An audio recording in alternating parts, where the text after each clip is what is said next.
Hello, Miss Ryan's class. I'm here with you again today. Here with Bandit. He wanted to say hello. I'm sitting in one of my favorite spots in my house. It's where I like to sit and read. So I decided since I'm going to be doing some reading today, I'm going to try to read, or I'm going to read, a book to you guys. And after I read the book, let me go ahead and get him down. After I read the book, you all can respond to it in email. Responses like we do in class, maybe a summary of the book. Someone wanted something, but so then. Or you can simply just respond by telling me what your favorite parts of the book were, what you liked most about it, um, any kind of response that you want. And the reason I've chosen the book that I have chosen today, which is Edward and the Pirates, because it's a book about adventure. And I want you all to know that while we're all at home, we can still go on adventures, and we can go on those adventures by reading books. We can continue the adventure by extending the story and talking about maybe what happens next. After the story ended, you can continue the story, or you can just write about the adventure by telling what parts that you like about it. And it can be any stories that you're reading at home. So I encourage you to keep reading at home and writing about what you're reading. And you can share whatever you're writing about what you're reading with me through email. Okay? So we'll go ahead and start the story, and it's Edward and the Pirates.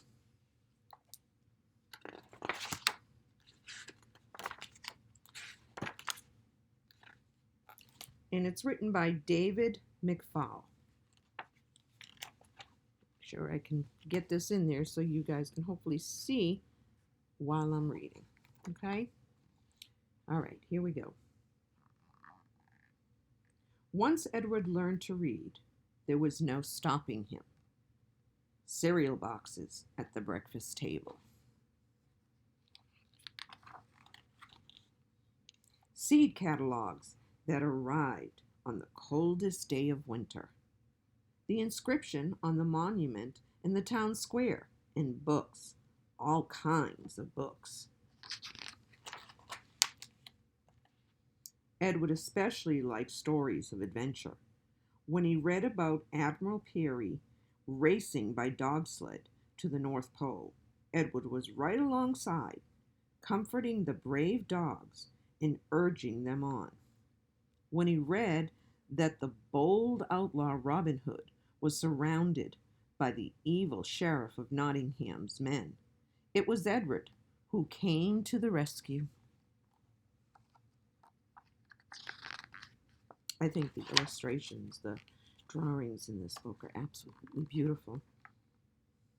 And when he read about Joan of Arc leading her troops to victory, it was Edward who carried her shield and held it up just in time to deflect the blow of the battle axe. Sometimes, when Edward read, seemed to become real. Once, while he was reading a book about dinosaurs, he was convinced he'd seen a Tyrannosaurus looking in his window.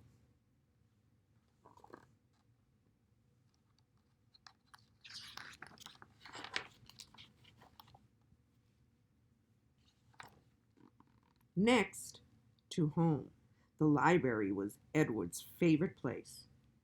He had his own library card, and he could borrow all the books he could carry. One day, Edward found a book lying on the shelf behind some other books. The book was old and covered with dust.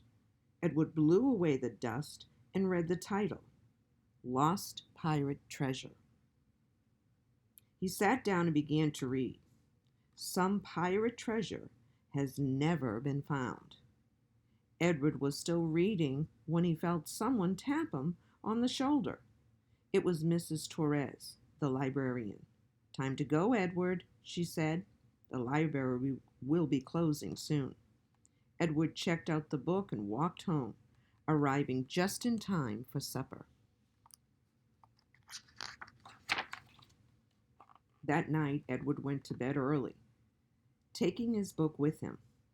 When the pirate ship was being tossed about on the stormy seas, it was Edward who bravely took the helm. Sometime in the night, Edward felt his bed being bumped.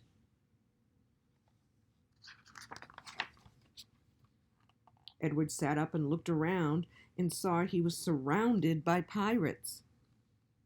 "What are you pirates doing in my room?" he demanded. "We've come for that book," answered the pirate who seemed to be the leader. "We think it tells where our treasure is buried." "I can't give it to you," Edward explained. "It's checked out on my library card. You'll have to wait till I return it." The pirates begged, but Edward wouldn't change his mind. They pleaded, but Edward folded his arms around the book and shook his head no. They even promised him a share of the treasure, but that didn't work either.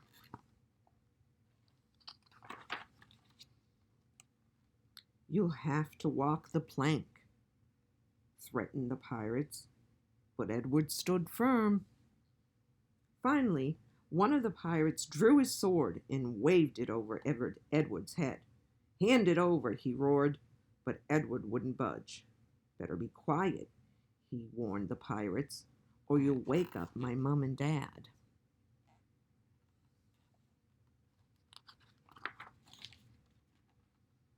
Edward had just finished speaking when the door to his room burst open and someone riding a huge white horse charged in. It was Edward's mother. She was dressed in a shining suit of armor and was carrying a lance. She pinned the sword-waving pirate to the wall. But then the other pirates drew their swords and closed in for the attack. Suddenly, a flurry of arrows flew through the air and knocking all the swords away. A figure dressed in a green tunic bounded into the room, bow drawn, arrows at the ready. It was Edward's father. "Back off," he commanded the pirates. "Go stand in the corner." The pirates did as they were told. "Don't hurt us," they begged.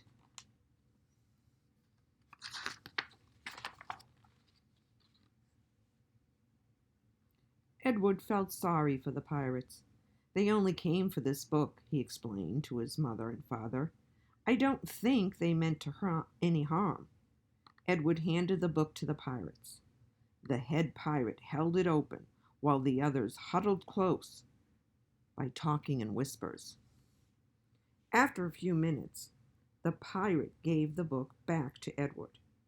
"It's of no use to us," he said sadly. "We can't read." "You can't read?" asked Edward. "Not one word," answered the pirate. "None of us can."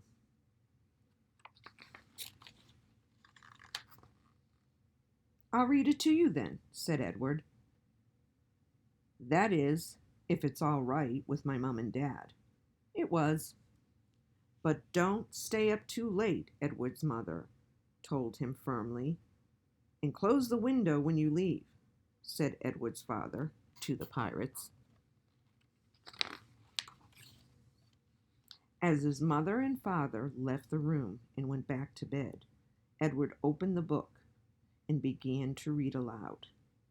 "Some pirate treasure has never been found." And that's it. So you can continue the story and come up with an ending on your own as far as maybe what happened next, and you can email me about it. Or you can do the "someone wanted something but" kind of summary that we're used to doing in class. Or you can just email me and tell me what your favorite parts of the story were. I miss you all so much. I hope you're reading every day. And again, when you're reading, you can go ahead and write in on a piece of paper and just keep those papers as a writing notebook or, a reading notebook. Just please make sure you are reading while you're home. And I will try to post a video as often as I possibly can so that we are together still And please know that I love you guys, I miss you guys, and I will stay in contact with your parents. And I'm hoping to be back together with you soon. Have a great day. And this weekend, get outside and play.